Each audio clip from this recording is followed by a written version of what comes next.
नमस्कार, आप देख रहे वीएस इंडिया न्यूज।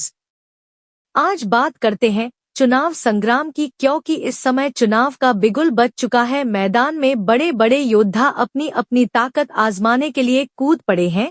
शाम दाम दंड भेद आदि तमाम अस्त्र शस्त्र लेकर जनता को रिझाने में लगे हुए हैं। फिर 5 साल तक उनका ही राज चलेगा, जिन्हें जनता एक बार चुन लेगी। फिर 5 साल तक नेताजी एकदम अचानक अदृश्य हो जाएंगे। आप यदि दिन में भी टार्च लगाकर देखेंगे तो भी नहीं दिखेंगे। फिर 5 साल आप महंगाई का नंगा नाच देखेंगे। नेताजी के करीबी लोगों की सड़कें बनेगी। किसी नेता का अपने परिवार और पत्नी से उतना संबंध नहीं होता जितना कि अपनी राजनीतिक कुर्सी से होता है।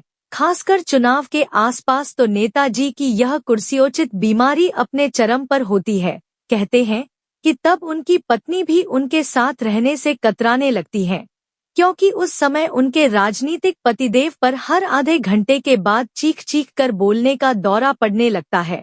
उस समय उन्हें पूरा बेडरूम की तरह नहीं दिखाई पड़ता, बल्कि राजनीतिक श्रोताओं से भरी हुई एक विशाल जनसभा की तरह दिखाई पड़ता है, जिसे वह अपने लच्छेदार भाषणों से संबोधित और सम्मोहित कर रहे होते हैं। फिर कुछ देर बाद खड़ंजा और नालियों का जिक्र ऐसे करते हैं कि जैसे उनके सुंदरीकरण के लिए ही वह राजनीति में आए हैं।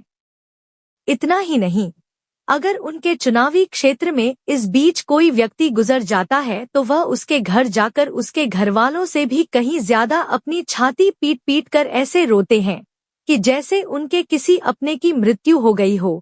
दरअसल वह केवल चुनाव में अपने एक मतदाता के कम हो जाने के गम में इस तरह से रोते हैं, लेकिन जनता उनके इस तरह से रोने के रहस्य को नहीं जान पाती और उनके इस घड़ियाली आंसू की चपेट में आ जाती है।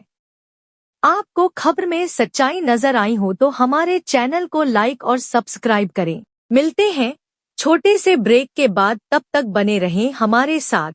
वीएस इंडिया न्यूज की रिपोर्ट।